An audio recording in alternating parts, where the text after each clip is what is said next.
Good morning students. आज हम पढ़ने वाले हैं 10th क्लास का second chapter, that is the polynomial. Polynomial जो है उसको पढ़ने से पहले हम एक बार 9th क्लास का रिवाइज कर लेते हैं थोड़ा सा। तो 9th क्लास में जो हमने पढ़ा था उसके बारे में देख लेते हैं एक बार। क्या है हमने पढ़ा था? Algebraic expression. देखो मैं थोड़ा बेस करवा देता हूँ आपको, उसके बाद में हम नेक्स्ट ये 10th क्लास में सेकंड चैप्टर स्टार्ट करेंगे। तो अलजेब्रिक एक्सप्रेशन क्या होता है? अलजेब्रिक एक्सप्रेशन जो होता है वो होता है कांस्टेंट और वेरिएबल, यानी कांस्टेंट एंड वेरिएबल का मिक्सचर जो होता है, यानी जहां पे दोनों ये एक साथ आते हैं तो उसको हम क्या कहते हैं? अलजेब्रिक एक्सप्रेशन कहते हैं। यानी जब भी ये दोनों एक साथ मिलेंगे तब हम उसको क्या कहते हैं? अलजेब्रिक एक्सप्रेशन कहते हैं। जैसे मान लेते हैं कि हमारे पास क्या है, जैसे इसका मतलब क्या होता है? कांस्टेंट नंबर्स होते हैं 1 2 3 जब जो सारे नंबर्स होते हैं वो सारे क्या आते हैं? कांस्टेंट नंबर्स में आते हैं, यानी नंबर्स होते हैं। एंड वेरिएबल जो होते हैं वो जैसे ये अल्फाबेट होते हैं जितने सारे, वो एक्स वाई जेड सारे के सारे जो होते हैं, जनरली हम A B C X Y Z ये सारे के सारे क्या लेते हैं? हम वेरिएबल लेते हैं। यानी जब भी आपको ये दोनों एक साथ देखने को मिलेंगे तब हम क्या कह सकते हैं? एक एक्सप्रेशन कह सकते हैं। एक होता है इक्वेशन। इक्वेशन यानी जब भी आप अलजेब्रिक एक्सप्रेशन के अंदर जब भी आपको अगर इक्वेशन यानी इक्वल का साइन अगर आप देखने को मिले तो हम उसको क्या कहते हैं? अलजेब्रिक इक्वेशन कहते हैं। यानी जब भी आपको किसी भी अलजेब्रिक एक्सप्रेशन के अंदर इक्वल का साइन अगर देखने को मिले तो हम उसको क्या कहते हैं? इक्वेशन। ठीक है, तो इसको थोड़ा एग्जांपल दे लेते हैं। जैसे मैं मान लेता हूं कि अलजेब्रिक एक्सप्रेशन जो होते हैं वो क्या क्या होते हैं। जैसे मैं मान लेते हैं कि एक नंबर है और एक वेरिएबल है, दैट मींस ये वेरिएबल है सारे और ये नंबर्स हैं, तो ये 4x जो क्या है? एक अलजेब्रिक एक्सप्रेशन है। उसके अलावा जो है 3y 4z ये सारे एक एग्जांपल है अलजेब्रिक एक्सप्रेशन के, ये पता ही है। ठीक है, उसके बाद में देखो इक्वेशन का मतलब क्या होगा? जैसे मैं कह दूं कि 3y + z इक्वल टू क्या है? 4 है, तो इसमें इक्वल का साइन आ गया। इक्वल का साइन आ गया मतलब ये क्या है? क्या इक्वेशन है। देन हमारे पास आगे क्या होता है? अलजेब्रिक एक्सप्रेशन ये नॉर्मल था। ठीक है, उसके बाद में क्या होता है? कोफिशिएंट। कोफिशिएंट क्या होता है? तो कोफिशिएंट होते हैं, देखो अलजेब्रिक एक्सप्रेशन क्या होते हैं? जब हम वेरिएबल और कांस्टेंट जब मिक्स होते हैं तो हम उसको जब एक साथ आते हैं तो हम उसको क्या कहते हैं? Algebraic expression. इन दो चीजों से मिलकर बने होते हैं, that is constant and variable. उसके बाद में आता है कोफिशिएंट। कोफिशिएंट क्या होता है? कोफिशिएंट दो टाइप के होते हैं। कोफिशिएंट होते हैं वो दो टाइप के होते हैं। कोफिशिएंट जो होते हैं वो दो टाइप के होते हैं। पहला होता है literal coefficient, and second is constant coefficient.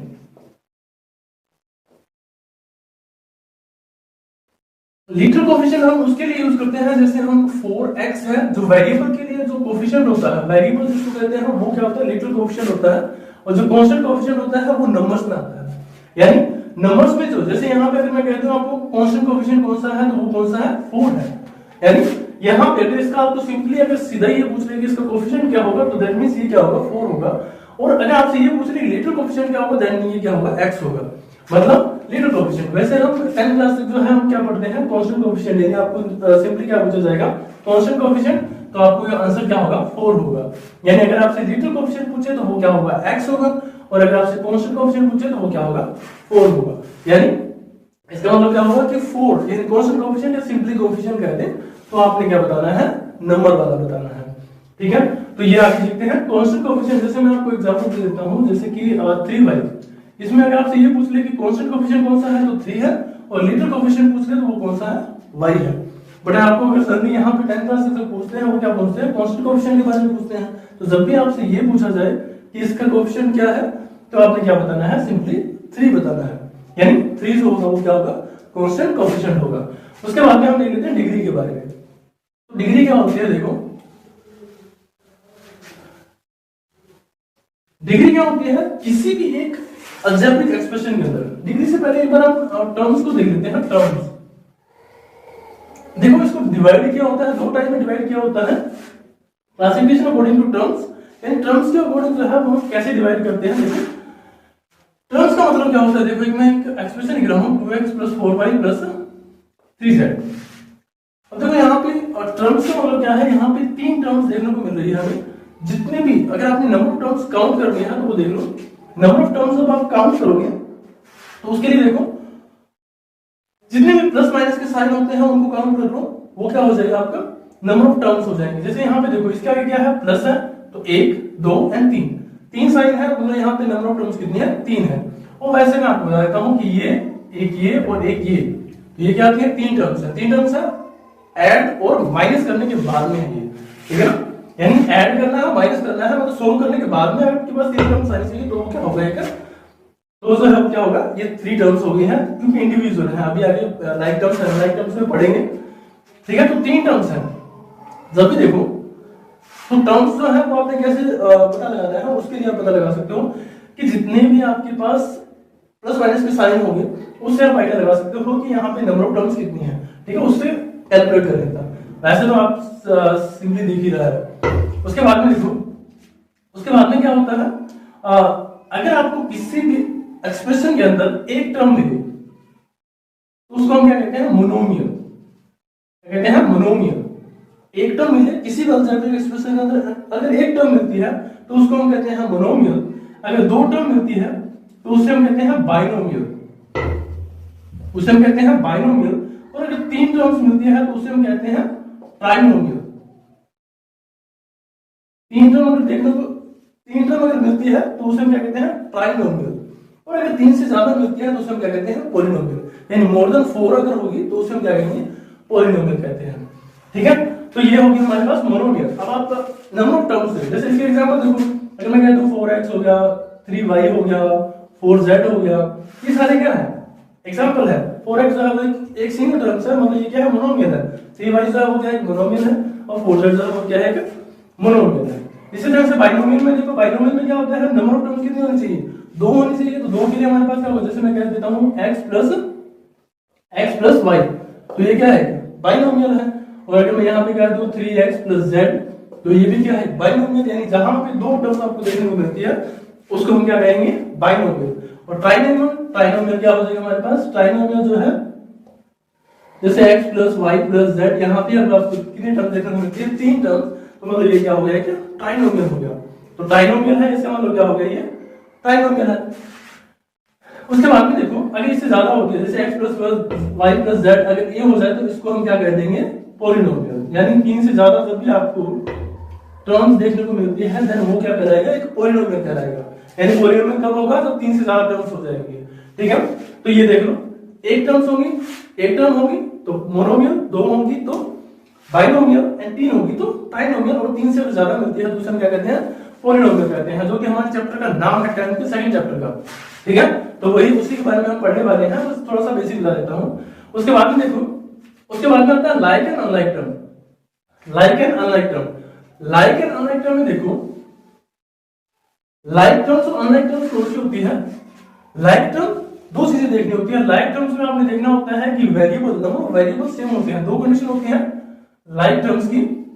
First कि जो वेरिएबल है, वेरिएबल जो है वो सेम होना चाहिए, एंड सेकंड जो पावर है उस वेरिएबल की वो क्या होनी चाहिए, सेम होनी चाहिए। लेकिन जब आपको दो टर्म्स देखनी है, उनमें से अगर वेरिएबल सेम है तो हम क्या कह सकते हैं कि वो, मतलब उसको हम, अगर पहले देखना आपने वेरिएबल सेम है और उसके बाद में हमने देखना कि पावर सेम है क्या, उनकी पावर भी सेम है।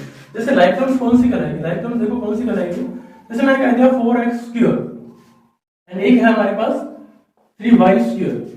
मैंने कहा आपको सिर्फ वेरिएबल देखना है, वेरिएबल सेम होना चाहिए 2 टर्म्स के अंदर। तो इन दोनों में हम देखते हैं, इसमें क्या है, वेरिएबल x है, इसमें वेरिएबल क्या है, y है। मतलब पहली कंडीशन सेटिस्फाई नहीं हो रही है तो ये क्या सी टर्म है, अनलाइक टर्म होगी। ये दोनों टर्म्स क्या हो जाएंगी, अनलाइक टर्म्स। ये किस में आती हैं, अनलाइक टर्म्स में आ जाएंगी।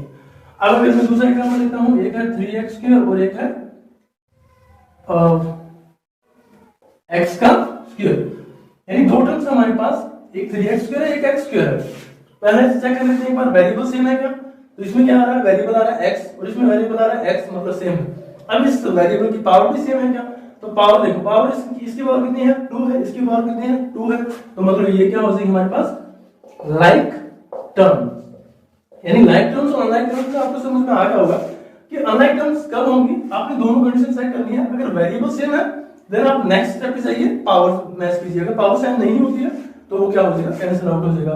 जैसे एक एग्जांपल और ले लेते हैं, जैसे मैं कहता हूं 3y² प्लस में 4y प्लस नहीं, ठीक है, 3y² और 4y क्या लाइक टर्म्स है, लाइक टर्म्स देखो, इसकी वेरिएबल दोनों में सेम है बट पावर क्या है, इसकी 2 है इसकी 1 है, तो मतलब ये क्या हो जाएगी, अनलाइक टर्म्स हो जाएंगे, ये क्या हो जाएंगे, अनलाइक टर्म्स हो जाएंगे। उसके बाद में आते हैं नेक्स्ट। अब देखो हमने ये पढ़ा कि ना लाइक टर्म्स और अनलाइक टर्म्स। देखो जो लाइक टर्म्स होती है ना, उसमें लाइक टर्म्स होती हैं उनमें हम एडिशन कर सकते हैं, ऐड कर सकते हैं, सब्ट्रैक्शन कर सकते हैं एंड मल्टीप्लाई कर सकते हैं एंड डिवीजन कर सकते हैं, डिवाइड कर सकते हैं। मतलब जब आपकी लाइक टर्म्स होंगी तो ही आप उसको मैं ऐड और सब्ट्रैक्ट कर सकते हो। ये मल्टीप्लाई और डिवीजन जो है अनलाइक टर्म्स में भी कर सकते हैं, लेकिन अनलाइक टर्म्स जब भी होंगी तो हम उसमें अनलाइक टर्म्स जो होंगी उसमें हम मल्टीप्लाई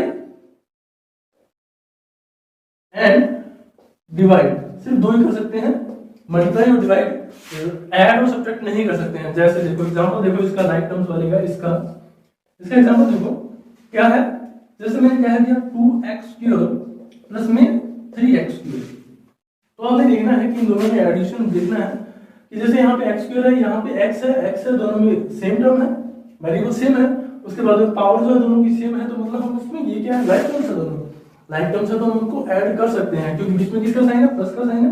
तो जब ऐड करना हो तो इसके आगे जो कांस्टेंट नंबर होते हैं सिर्फ उनको ऐड करना होता है, एडिशन और सब्ट्रैक्शन जो होता है सिर्फ आगे वाले नंबर्स का होता है। यानी 2 + 3 कितना हो जाएगा 5, यानी इसका रिजल्ट जो कितना आ जाएगा 5x², यानी 2 + 3 कितना हो गया 5x²। ऐसे ही अगर हमें माइनस करना हो तो यहाँ पे माइनस का x² आ जाएगा, 2 - 3 माइनस का x², अगर यहाँ पे माइनस का साइन होता तो क्या आ जाता 2 - 3 -1²। अब देखो आगे मल्टीप्लाई और डिवीजन दोनों में होती है। जैसे आपको अगर इसमें दिखा देते हैं 2x मल्टीप्लाई में अगर 3x होता, यानी मल्टीप्लाई होता है, यहाँ पे मल्टीप्लाई होता तो क्या करना आपने 2 को 3 के साथ मल्टीप्लाई करो तो 6 आएगा, x को x के साथ मल्टीप्लाई करो तो x² आएगा, कितना आ जाएगा 6x²। मल्टीप्लाई और सब्ट्रैक्शन जो होते हैं, मल्टीप्लाई और डिवाइड जो होता है वो अनलाइक टर्म्स में भी होता है, लाइक टर्म्स में भी होता है। फर्क सिर्फ इतना होता है कि जो लाइक टर्म्स होती है उसमें आप ऐड और सब्ट्रैक्ट कर सकते हो।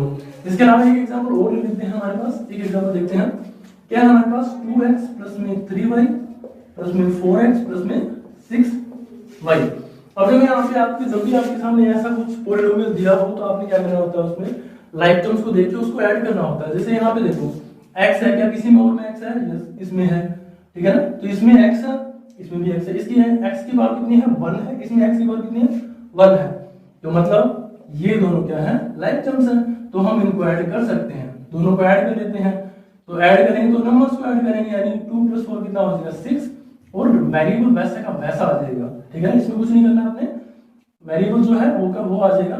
अब यहाँ पे y है, यहाँ पे भी y है, y की पावर 1 है, यहाँ पे y की पावर 1 है, तो मतलब इनके आगे वाले नंबर को ऐड कर देते हैं, तो 3 + 6 कितना हो जाएगा 9y। तो ये हमारे पास क्या आ गया, इसका एडिशन होगा। अब ये देखो यहाँ पे 6x + 9y, तो मतलब ये हमारे पास रिजल्ट आ जाएगा। जब भी हम ऐसे ऐड करेंगे तो आपने लाइक टर्म देखनी है, जब एक्सप्रेशन के अंदर लाइक टर्म देखने को दिया तो जाके हमें पता चलता है कि यहाँ पे ऐड किस किस का होगा, कैसे होगा, ठीक है, वो हम फर्दर वो देख लेंगे। आपने 9th छोटी क्लासों में पढ़ा होगा इसके बारे में अच्छे से, ठीक है। उसके बाद में देखते हैं डिग्री के बारे में। देखो डिग्री क्या होती है, देखो डिग्री जो होती है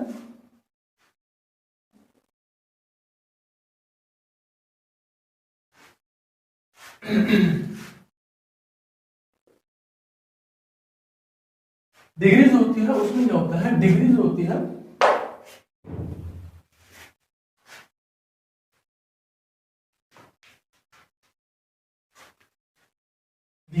डिग्री के बारे में देखो, डिग्री क्या होती है, डिग्री जो होती है किसी भी पॉलिनोमियल की हाईएस्ट पावर होती है। यानी आपने क्या करना होता है, जैसे मेरे पास एक पॉलिनोमियल या एक्सप्रेशन दिया हुआ है 3y + 4z², तो हमारे पास पॉलिनोमियल दिया हुआ है, ठीक है। अब आपने क्या निकालनी, तो डिग्री निकालनी। तो डिग्री मतलब क्या होता है कि आपने सारे हर एक टर्म्स की अलग अलग पावर निकालनी है। पावर निकालने का मतलब क्या होगा, पावर सिर्फ हमने वेरिएबल की निकालनी है, वेरिएबल की जो हाईएस्ट पावर है वो आपने काउंट करनी है। यहाँ पे x की पावर कितनी है 2 है, तो इसकी पावर कितनी बन रही है, 2 बन रही है। इसकी पावर कितनी है वेरिएबल की पावर है 1, तो इसकी पावर बनी है 1। इस z की जो पावर है वो कितनी है, 2 है, तो इसकी पावर कितनी बनी है 2। तो आप इनमें देख लो कि हाईएस्ट पावर कौन सी है, तो इनमें हाईएस्ट पावर है 2। तो इस एक्सप्रेशन की जो डिग्री है वो कितनी हो जाएगी, डिग्री जो है वो हो जाएगी हमारे पास 2 कितनी हो जाएगी, 2 हो जाएगी, क्योंकि यहाँ पे हाईएस्ट पावर कितनी है 2 है, तो हो जाएगी क्या हो जाएगी 2 हो जाएगी। ऐसे ही आप बहुत सारी डिग्री निकाल सकते हो। जैसे मैं यहाँ पे कह दूँ 3y का क्यूब प्लस में 4x स्क्वायर प्लस में 3z, इसमें आप इसमें निकालोगे तो इसकी पावर कितनी है 3 है, तो ये 3 हो जाएगा, ये 2 है तो ये कितना हो जाएगा 2 हो जाएगा, इसकी पावर कितनी है 1 है, तो ये क्या हो जाएगा 1 हो जाएगा। तो ये इसके हाईएस्ट पावर कितनी है 3 है, तो मतलब ये क्या हो जाएगा, इसकी डिग्री जो है कितनी हो जाएगी 3 हो जाएगी। तो ये ऐसे डिग्री निकाल सकते हो। इसके अलावा अगर आपको निकालना है, देखो थोड़ा सा कंसेप्ट और बता देता हूँ मैं आपको। जैसे आपको दिया हुआ है 3x स्क्वायर प्लस में 4x square y square plus में 3z पावर 3। तो जब भी आपके एक टर्म के अंदर निकालना होता है, जब भी आप एक टर्म के अंदर जब भी पावर निकालते हो तो ध्यान रखना वेरिएबल की पावर को ऐड कर देना। वेरिएबल की पावर में से क्या होगी, ऐड होगी, ठीक है। यहाँ पे क्या है 2 और 1, इसकी पावर कितनी हो जाएगी यहाँ पे 3। डिग्री निकालने के लिए, सिर्फ डिग्री निकालने के लिए कह रहा हूँ, यहाँ पे क्या हो जाएगी 3 हो जाएगी, और यहाँ पे 2 + 2 कितना हो जाएगा 4 हो जाएगा, और यहाँ पे z की पावर कितनी है 3 है, तो मतलब ये 3 हो जाएगी, तो इसकी डिग्री कितनी हो जाएगी 4 हो जाएगी, ठीक है ना। तो इस पॉलिनोमियल, इस एक्सप्रेशन की जो डिग्री है वो कितनी हो जाएगी 4 हो जाएगी। अब आगे देखो, अब अकॉर्डिंग टू डिग्री जो है हम जो पॉलिनोमियल होता है उसको कितने पार्ट में डिवाइड करते हैं, वो देखो एक्सप्रेशन को जो है वो कितने पार्ट में डिवाइड करते हैं, देखो अकॉर्डिंग टू डिग्री। अगर किसी भी एक्सप्रेशन की एक डिग्री होती है या एक डिग्री होती है, मतलब एक डिग्री होती है, तो उसको हम क्या कहेंगे, हम उसको हमेशा हम कहते हैं लीनियर पॉलिनोमियल। उसको हम क्या कहेंगे, लीनियर पॉलिनोमियल। अगर किसी की 2 डिग्री, इसका एग्जांपल देख लो, अगर यहाँ पे देखो 2x + 3y मैंने अगर लिख दिया, ऐसे नंबर ऑफ टर्म्स में ये क्या है बाइनोमियल है। नंबर ऑफ टर्म्स में क्या है 2 टर्म्स है, मतलब ये क्या हो जाएगा बाइनोमियल हो जाएगा। बट हमें यहाँ पे डिग्री निकालनी है, इसकी डिग्री कितनी है 1 है, और इसकी डिग्री कितनी है 1 है, तो मतलब डिग्री कितनी आ जाएगी 1 आ जाएगी। तो 1 डिग्री के लिए हम उसको क्या कहेंगे, तो मतलब ये क्या है एक लीनियर पॉलिनोमियल है। देन अगर किसी भी पॉलिनोमियल की 2 डिग्री होती है, मतलब उसकी हाईएस्ट पावर कितनी हो 2 हो, तो हम उसको क्या कहेंगे क्वाड्रेटिक पॉलिनोमियल। क्वाड्रेटिक पॉलिनोमियल यानी अगर किसी की डिग्री 2 होती है तो उसको क्या कहते हैं quadratic polynomial. And quadratic polynomial का एग्जांपल देख लेते हैं। हमारे पास क्या होगा 2x स्क्वायर प्लस में 3, 2x स्क्वायर प्लस में 3y। तो यहाँ पे नंबर ऑफ टर्म्स कितनी है 2 है, उससे हम कह सकते हैं कि ये क्या है बाइनोमियल है। और इसकी पावर डिग्री निकाल लेते हैं, डिग्री कितनी है इसकी 2, और इसकी क्या है पावर किसकी 1, इस टर्म की 1 है, और इसकी इस की जो पावर है वो कितनी है 2 है, और इसकी जो पावर है कितनी है 1 है।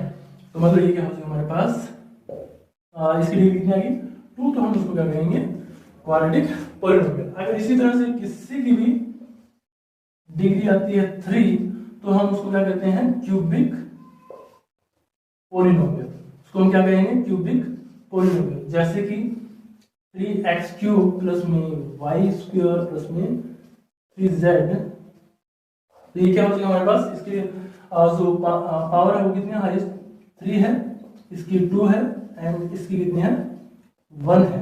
तो मतलब यहाँ पे डिग्री कितनी आ रही है 3 आ रही है, क्योंकि हाईएस्ट पावर कितनी है इसमें सब में 3 है, तो इसकी डिग्री कितनी है 3 है। तो इसका क्या आ जाएगा हमारे पास, इसको हम क्या कहेंगे, इस पॉलिनोमियल को कहेंगे हम क्यूबिक पॉलिनोमियल।